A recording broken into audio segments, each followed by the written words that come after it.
Hi, I'm Daniel Lucas, and welcome to Book 101 Review. Book 101 is all about the books that I read for the last 40 years. And today I have my special guest. He is graphic designer, book designer, and of course, publishing consultant. No other than Mr. Michael Pietrobon. Well, Daniel, welcome. thank you for having me. Welcome. Yes. You said I'm a book designer. I'm an editor based in Toronto, Canada. And within the last year, I started Folio, a self-publishing consulting agency, and I help authors from everything with everything that it takes to take a manuscript from manuscript to market. So that includes editing, cover design, typesetting, ebook, distribution, print, you name it. I can most likely help with it. Mr. Michael Pietrobon, thank you so much for sharing your talents to the world. So, what are the key responsibilities of a book designer and a self publishing consultant? So there are various elements that are the same across the board with every project, but a few elements that are unique to each author and the project. Um, in general, we start with cover design, and we come up with a few different versions based on text or excerpts that are shared by the author that may be relevant to the design.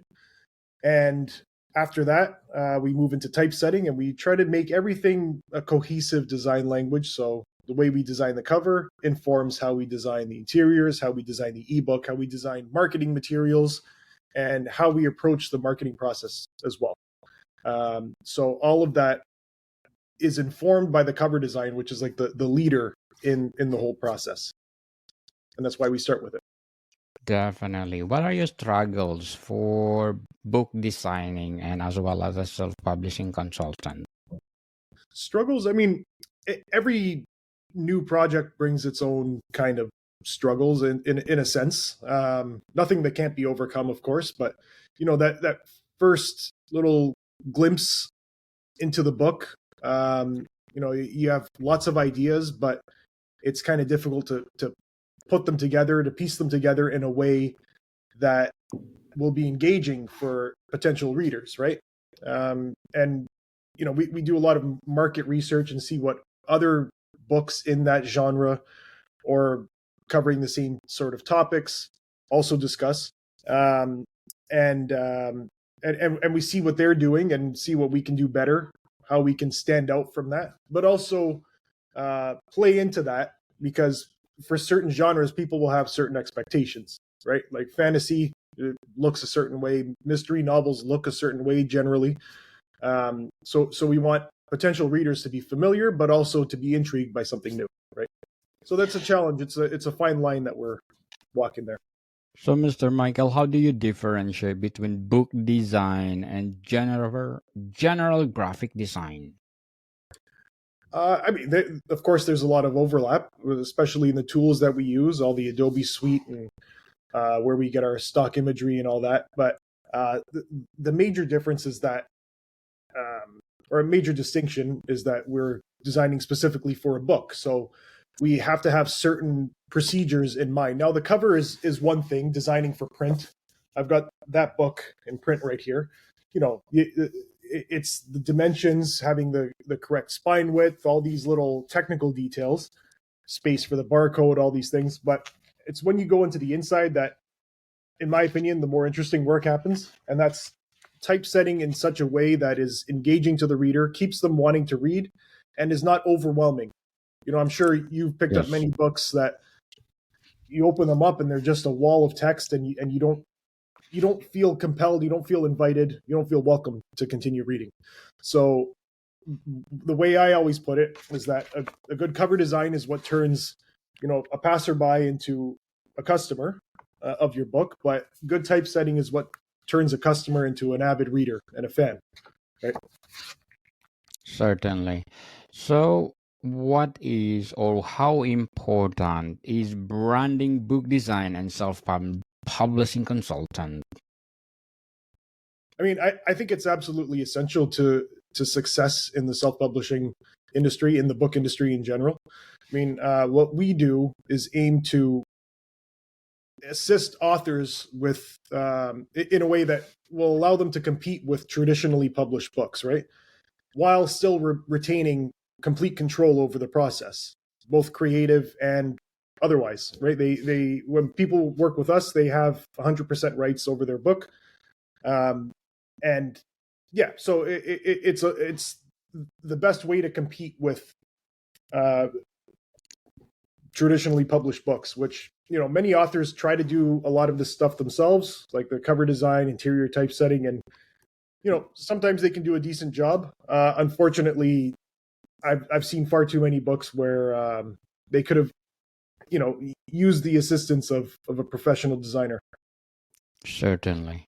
So, what are the common mistakes self published authors make in book design? You know, it's difficult to find one thing in particular, but one thing that seems to be overarching among book covers, for example, that authors design themselves that maybe are not the greatest, is they kind of have an older sense of style, like something they're putting together something that looks a little dated.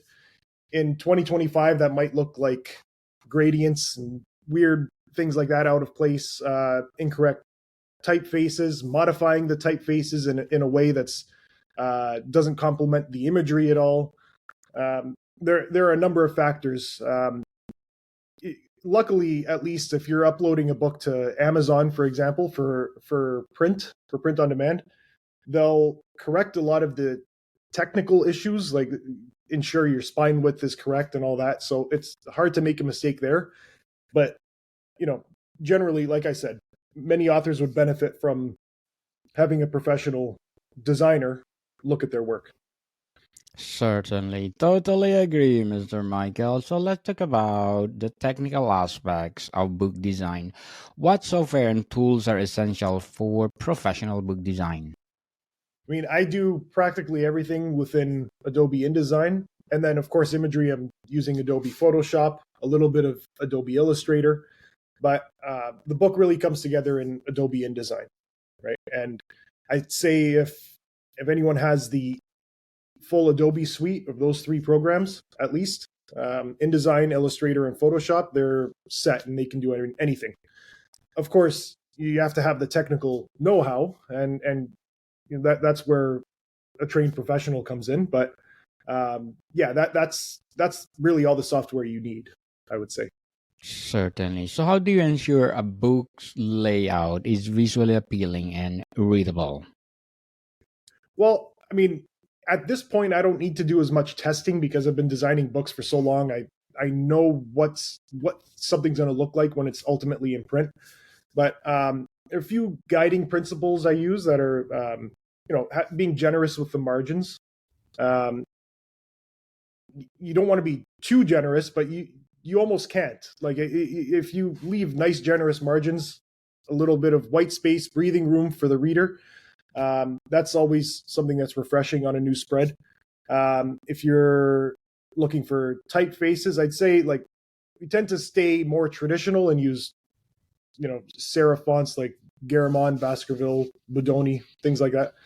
Um, and yeah, I'd say that typesetting is not the place for crazy experimentation. You can do that kind of thing on the cover, but on the inside, if you want people to read the book, you kind of have to give them something familiar and something that they can work with. Very well said, Mr. Michael. Very well said. So, what are the key differences between designing an ebook and a print book? Well, by and large, when you're designing a print book, it's a static file that you're designing, right? So the document is going to look like this no matter what, no matter where it's printed, right? The ebook is reflowable, which means that it adapts to the user's settings. So if someone wants to change the typeface, change the background color, change the leading, which is the space between the lines, change the size of the font, anything that they want to change, they can. So we have to make a fairly robust ebook file that will accommodate those changes, right? So it's far more flexible.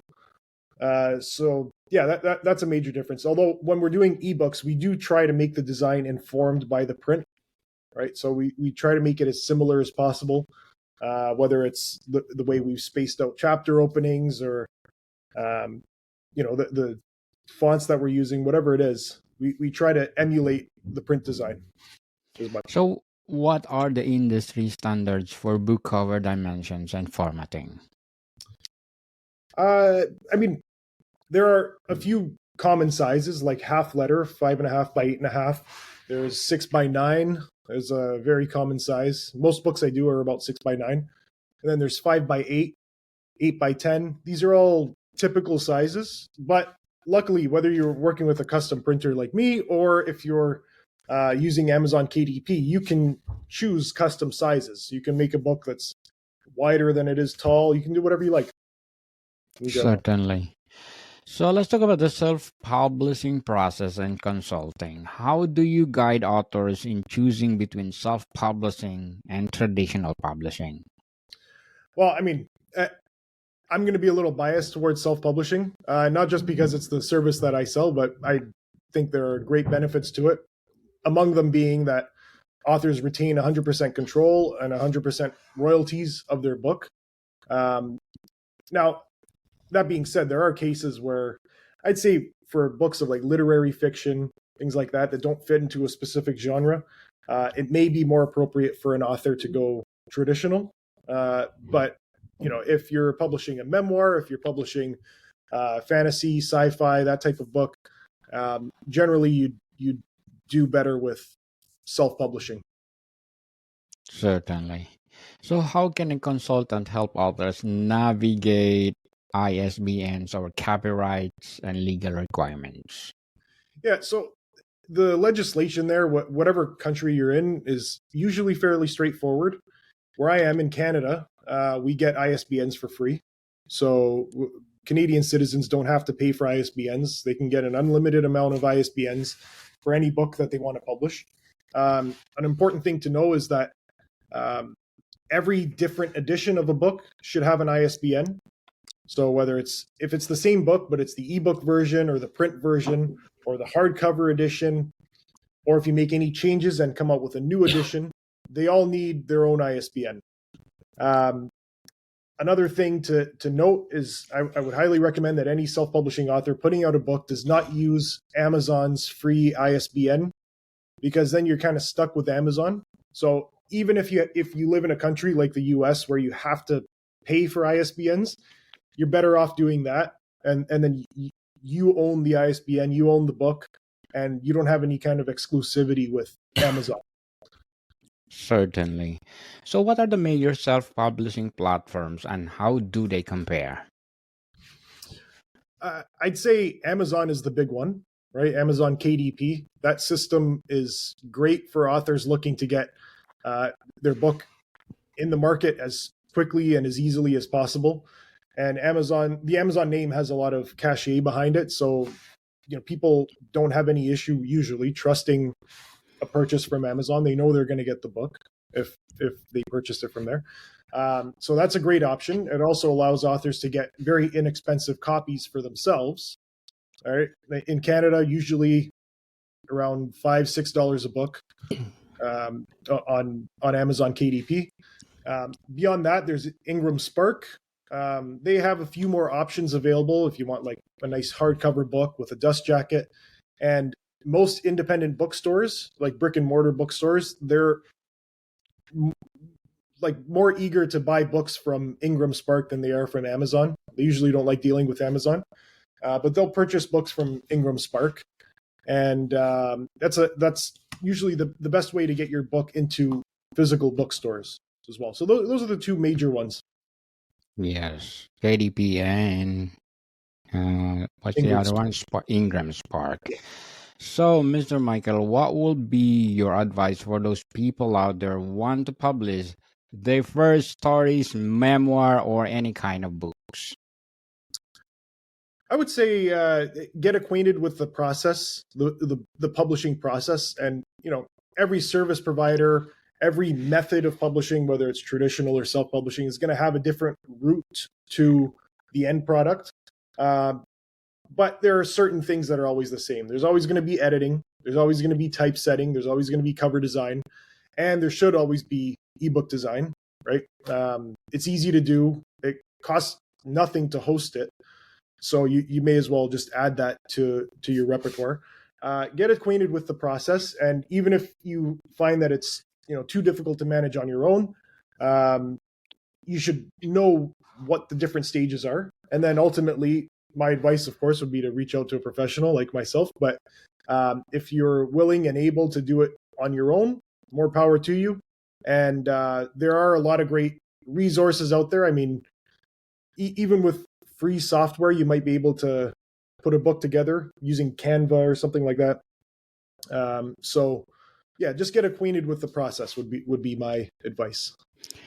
Thank you for your advice, Mr. Michael. And what would be your short-term and long-term goals as a publishing consultant, as well as an book designer, or other profession that you are doing?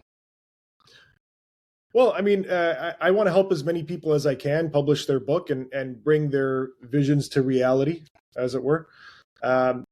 So finding different ways to reach out to these people recently has been doing podcasts like this, but advertising in different ways and letting people know that they can truly benefit from a self-publishing service and probably do better with the revenue of their books, right? If something's professionally designed and put together in a very appealing manner, I think they have a better chance of success. So I'd like Certainly. to help more and more people do that. Certainly. So, Mr. Michael, let's talk about marketing and business strategy. How do you help authors create strong book marketing plan?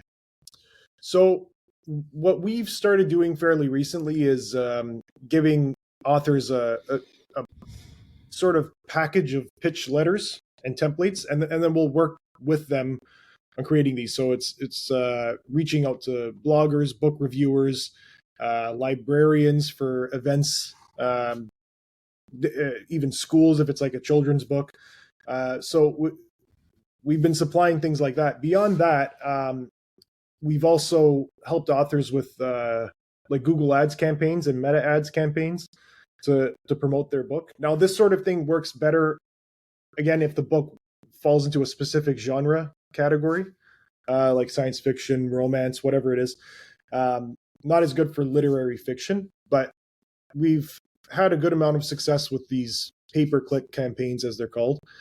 And then beyond that, it depends on what the author wants to do. Like sometimes it's helpful just to get some initial reviews, some endorsements of the book that can then be included on the Amazon listing, and then people will be more engaged and intrigued and ready to buy.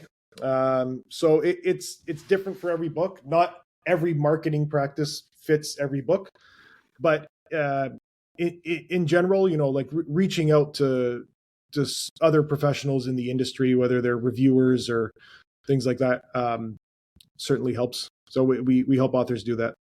Certainly. So, what role does book design play in an author's branding and promotion? Well, like I said earlier, it's the first thing we do is the cover design. We get that down, and that informs all of the design that we do afterwards. So the interiors, all the marketing efforts, and it's not just because we're using the cover in the marketing efforts. It's a cohesive style that is recognizable as being part of this book. Yes. So, what are the biggest challenges in running a book design and self publishing consulting business? I've been very lucky with the authors that work with me. They're great people and they're very easygoing. But sometimes there can be challenges in managing expectations, right? And usually that has to do with timeline, right? It's not very mechanical work that we can just accurately predict how long it's going to take. Sometimes we have to wait for inspiration to strike or work towards that inspiration and then put something together. So managing timelines is something that I could foresee being a challenge on future projects, but it's not nothing we can't manage. Yeah, like I said, lots of great authors I've worked with, and they've been a delight. So can't complain. That'd be awesome, Mr. Michael. So before we wrap up our discussion for today, I'm inviting you to please do listen to my other podcast, Food 101, in its fifth season, People, fifth season, with Chef Alessandro, one of his specialty chef, in one of the five-star hotel in downtown Toronto. So please do listen to our latest episode. We are talking about, or we are reading our letter senders all over the world. So please do listen, Food 101, wherever you're listening your podcast. So what advice would you give to someone starting their own book to Someone, design and self-publishing as a consultancy? you mean someone just starting the writing process? Yes. I mean, I'm not sure that I'm the person to ask for writing advice because the way I write is very chaotic, and I wouldn't wish that on anyone, to be honest. But How I about mean, for the design? for If they did design, design, yes. I think I'm pretty sure every author, when they get to a certain point in the writing process, starts to think of what they'd like to see on their book cover. Whether that actually works or not is a different matter. But I would say, like, let those thoughts come and explore them and write them down and write down all your ideas. And if you're working with any professional designer, they'd love to have that insight into your mind and what your thinking was throughout the writing process, and hopefully produce something that matches that and falls in line. So yeah, start thinking about design early on, and also consider your typesetter. And I get a lot of documents that have a lot of unnecessary spaces and line breaks and strange things like that. While you're writing, try to clean those up, because we do our best, but these things can pass through into the printed book. Ultimately, we can miss things, and it's better to have the document as clean as possible before you submit it for typesetting. Mr. Michael Pietrobon, thank you so much for sharing your talents to the world. So can you please invite our listeners to support your business? Yep, so I can be found at folioprint.com, and there's a silent G in there, FOGLIOPRINT.com. And just reach out to me, and fill out the contact form, or give me a call, and I'd be happy to chat about your book. Yes, people, let's support Mr. Michael, because if you support him, more and more empowering design to come. So, Mr. Michael, thank you for your time. Thank you, Daniel. More to come, people. See you soon.